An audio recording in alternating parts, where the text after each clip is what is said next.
জান তোমার এটা সুন্দর, জান তোমার চুল সুন্দর, জান আজকে তোমাকে অনেক সুন্দর লাগছে। কাউকে বলে না আসার আগে একটা সেলফি দিয়ে আসেন নাই? আচ্ছা যাই, আজকের অতিথির নাম হচ্ছে রবিউল সানি। সানি, আপনাকে স্বাগতম আমাদের স্টুডিওতে। কেমন আছেন আপনি? জি, আলহামদুলিল্লাহ আমি খুব ভালো আছি। যারা এই মুহূর্তে আমাকে শুনছেন সকলকে আমি আমার পক্ষ থেকে অনন্ত ভালোবাসা জানাচ্ছি। অনন্ত ভালোবাসা, জি। অনন্ত প্রেম আমাকে। এই গানটা আপনি জানেন? শুনেছি মেবি, আচ্ছা। বাট মনে পড়ছে না। আচ্ছা, আপনার হাসিটা যে সুন্দর এটা কেউ আপনাকে বলেছে? আপনার না। গার্লফ্রেন্ডও বলে নাই? এইটা কি বলেছিল ধরনের মেবি। গার্লফ্রেন্ড বয়ফ্রেন্ড রে ভাই, আমি বুঝি না। যে মানে হ্যাঁ, একটা বলেছে। প্রিয় মানুষের হাসি সুন্দর, এটা তো জিকিরের মতো বলা লাগে। মানে আমরা যেরকম জিকির করি না, ওরকম জিকিরের মতো বলতে হয় যে হাসি সুন্দর, চোখ সুন্দর, জান তোমার এটা সুন্দর, জান তোমার চুল সুন্দর, জান আজকে তোমাকে অনেক সুন্দর লাগছে। কাউকে বলে না আসার আগে একটা সেলফি দিয়ে আসেন নাই? বলেনি যে আজকে সুন্দর লাগছে আপনাকে? হ্যাঁ, আমাকে অবশ্যই বলেছে। হ্যাঁ, এটা হচ্ছে না, জিকির। ও আমার হাসির প্রশংসা প্রায়ই করে। হ্যাঁ, গুড, ভেরি গুড। আপু আপনি জেলাস হয়েন না। নো ওয়ারিজ, আমি সেফ জোন। চিল। চলেন জি, আমরা তাহলে কোথা থেকে এসেছেন এবং গল্পটা স্টার্ট করি। গুরু অন দ্য ওয়েতে আছে, গাড়িতে রেডিও বাজছে। নো ওয়ারিজ, গুরু শুনছে আপনাকে। জি, বলেন। স্টোরিটা আমি শুরু করতে যাচ্ছি একদম আমার ছোটবেলা থেকে। হুম। আমার জন্ম হচ্ছে নারায়ণগঞ্জ জেলার ভোলাইল শহরে। হুম হুম। আমার ৪ বছর বয়সে আমার বাবা মারা যায়। আচ্ছা। আমার বাবা মারা যাওয়ার পর আমার নানা আমাকে এবং আমার আম্মুকে গ্রামে নিয়ে যায়। হুম হুম। হ্যাঁ, নানা ছিল গ্রামে প্রাইমারি স্কুলের হেডমাস্টার এবং নানা আমাকে এবং আম্মুকে নিয়ে সেখানে নানার স্কুলে আমাকে ভর্তি করায় এবং ওইখান থেকেই মানে আমার জীবনের মেইন গল্পটা শুরু। ওকে। এর আগে আমরা নারায়ণগঞ্জ থাকতাম। আমার আব্বু গার্মেন্টস শ্রমিক ছিল। ওখানে কাজ করে মানে একটা অভাবের মধ্যে আমরা তখন পার করে দিয়েছিলাম আরকি ওই সময়টা। হুম। তো আমি তো অনেক ছোট ছিলাম তখন তেমনটা আমি বুঝতে পারিনি। তো এইভাবে যেতে আমার স্কুল লাইফটা শুরু হলো। স্কুল লাইফটা শুরু হলো আমার যখন বয়স ৭ বছর। হুম হুম। মেবি ২০০৭ সালে। 2007 সরি, আপনার ২০০৬ সালে। হুম ২০০৬ সালে তখন আমাকে 1 এ ভর্তি করানো হয়। ওইখান থেকে হচ্ছে আমার স্কুল লাইফটা শুরু এবং এভাবেই আস্তে যাচ্ছিল। আচ্ছা, আমি আমার গল্পটা স্টার্ট করব হচ্ছে আ আমি যখন ক্লাস 4 থেকে 5 এ উঠলাম ওই সময়টা থেকে। আচ্ছা ঠিক আছে। মানে এখন হচ্ছে এই পিরিয়ডটা হচ্ছে নরমাল পিরিয়ড। দেন আপনি যখন ক্লাস 4 এ পড়ছেন ওই জায়গা থেকে আমরা গল্পটা শুনছি। জি। এখন হচ্ছে আ আমি যখন ক্লাস 4 থেকে 5 এ উঠবো তখন আমাদের রেজাল্ট দিয়েছে। রেজাল্ট দেওয়ার সময় তখন আমার রোল হয়েছে মানে 4 থেকে আমার 5 এ আমার রোল হলো ২। 2 হ্যাঁ। আর আমাদের স্কুলেরই একজন খণ্ডকালীন শিক্ষক ছিল। তার নাম ছিল বসির আহমেদ। হুম হুম। উনার মেয়ে ছিল। তার রোল ছিল ১। আচ্ছা। তো ঐরকম সিচুয়েশনে আমার আবার ২ জন ফ্রেন্ড ছিল। ফ্রেন্ড হুম। বলতে আমার চাচাতো ভাই আব্দুল্লাহ আল মামুন হুম আর আমার হচ্ছে ছোটবেলার বেস্ট ফ্রেন্ড মাসুদ রানা। হুম। তো রানা, মামুন এবং আচ্ছা, আমি দুজনই তো প্রখ্যাত রাইটারদের নাম। ঘটনা কিভাবে হলো? আচ্ছা, তারপরে? জানি না, মিলে হ্যাঁ, গেল হয়তো। মিলে গেল হয়তো। আচ্ছা। তো রানা, মামুন এবং আমি। আমরা ৩ জন একসাথে থাকতাম।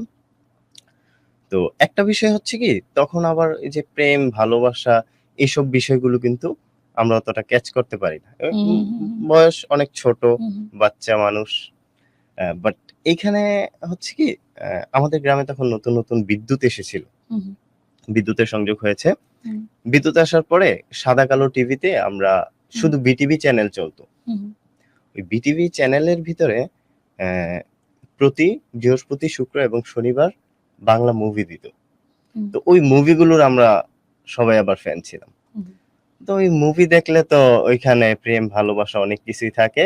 যদিও আমরা অতটা ম্যাচিউর না বা অতটা কি মানে একদমই ম্যাচিউর না। হুম, কিন্তু ওই যে ওই বিষয়গুলো আমাদের চলে আসতো। হুম, ঠিক আছে? তো এখন মেইন ঘটনা হচ্ছে যখন আমাদের রেজাল্ট দিল, আমার রোল যখন আ 1 মানে আমার রোল যখন ২ হলো হুম, এবং ওই যে মেয়েটি তার নাম হচ্ছে লাকি। হুম, লাকির রোল যখন ১ হলো তখন মামুন ভাই আর হচ্ছে রানা হুম, যে ২ জন ওরা ২ জন আমাকে নিয়ে একটু মজা করল। একটা ছোট্ট পজ দেই।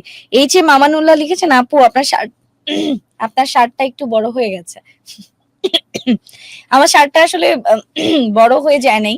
মানে আমি আসলে এই একটা শার্ট কিনেছি কারণ এই শার্টের ভিতরে যাতে আরেকজনকে সাথে নিয়ে হাঁটতে পারি। সেজন্য এটা একটু বড়সড়ই শার্ট কিনেছি। Thank you. আচ্ছা। হুম। তখন হচ্ছে মামুন ভাই এবং রানা ওরা ২ জন আমাকে নিয়ে মজা করতে লাগলো যে অ্যা একটু পিছনে যাই। সেটা হুম। হচ্ছে ক্লাস 1 এ তো আমরা ভর্তি হয়েছি। হুম, ভর্তির সময় রোল নং একটা থাকে। ক্লাস 2 এবং 3 তে আমার রোল ১ ছিল এবং ওই মেয়েটির রোল ২ ছিল। হুম, লাকির রোল। আবার ক্লাস 4 এবং 5 এই ২ টা ক্লাসে আবার আমার রোল ছিল ২, ওর রোল ছিল ১। হুম, তো তখন হচ্ছে মানে তারা এটা নিয়ে মজা নিচ্ছিল যে, "হ্যাঁ, তোমরা ২ জনে মানে চুক্তি করে নিয়েছো। হুম, এ এখন মানে ১ম ২ বছর তুমি, এরপরের ২ বছর" এগুলো নিয়ে মজা নিত। তো এরপরে হচ্ছে আবার ক্লাস 5 এই যখন আমাদের স্কুলে সাংস্কৃতিক অনুষ্ঠান হলো, হুম, সাংস্কৃতিক অনুষ্ঠানে হুম। আমরা আবার রাজু লিখেছেন, বন্ধু তোমার জন্য শুভকামনা। হুম, ধন্যবাদ রাজু ভাইকে। হুম, বলো। আমরা যখন ক্লাস এই 5 এ তখন যখন সাংস্কৃতিক অনুষ্ঠানে আমরা অংশগ্রহণ করলাম, তখন আমি আবার প্রত্যেক ক্লাসে সাংস্কৃতিক অনুষ্ঠানে কবিতাতে অংশগ্রহণ করতাম। হুম। তার এখন মানে এই আপনি আবৃত্তি করতে পারেন। আবৃত্তি, হ্যাঁ, আবার হাই স্কুলে ওঠার পর আবার ক্লাস 6 to 10 একবারও দেইনি। আচ্ছা, ঠিক জি, আছে। মানুষের মনে হয় ওই টাইমটা অনেক ক্রিয়েটিভ একটা টাইম থাকে, তাই না? জি, জি। বাচ্চাদের বিশেষ করে। তখন দেখি যাকেই জিজ্ঞেস করতাম বলতো যে হ্যাঁ, রোল তো ১ ছিল, ২ ছিল। আস্তে, আস্তে বড় হতে, হতে আসলে পড়া কঠিন হতে থাকে এবং ভীমরতি ধরতে থাকে মানুষকে আরকি। জি, এটা বোঝা সেটা যায়, এটা অবশ্যই। পরীক্ষিত। হ্যাঁ। তো হচ্ছে তখন সাংস্কৃতিক অনুষ্ঠানে আমাদের ছিল চাষী কবিতা। হুম, সব সাধকের বড় সাধক আমার দেশের চাষা। এই কবিতাটা হচ্ছে আমাদের ক্লাসের জন্য সিলেক্ট ছিল। তো তখন চাষা কবিতার মধ্যে আমরা হুম, আমি মানে আমরা সবাই মোটামুটি হুম। ওই কবিতাটিতে অংশগ্রহণ করলাম। কামরুল হাসান বলছেন, সানি শুনছি তোকে। আম তোর দাদা কামরুল হাসান। জি, জি। আচ্ছা, সানি ভাইয়া বিগ আমার খুব ফ্যান। ভালো একজন ফ্রেন্ড। শিফকুল শফিকুল আহমেদ লিখেছেন, সানি ভাইয়া বিগ ফ্যান। তৌহিদ লিখেছেন, তারপরে আছেন আমারও ছেলেবেলার ঘটনা প্রায় মিলে যায়। এমডি মাহফুজ বলেছেন, আশুলিয়া থেকে কেমন আছেন সবাই? আম আচ্ছা, আচ্ছা, আচ্ছা, এবং আরো অনেকেই আমাদের সাথে আছেন। Thank you. Thank you so much. আম আচ্ছা। সানি ভাইয়ার অনেক, অনেক টেক্সট আসছে।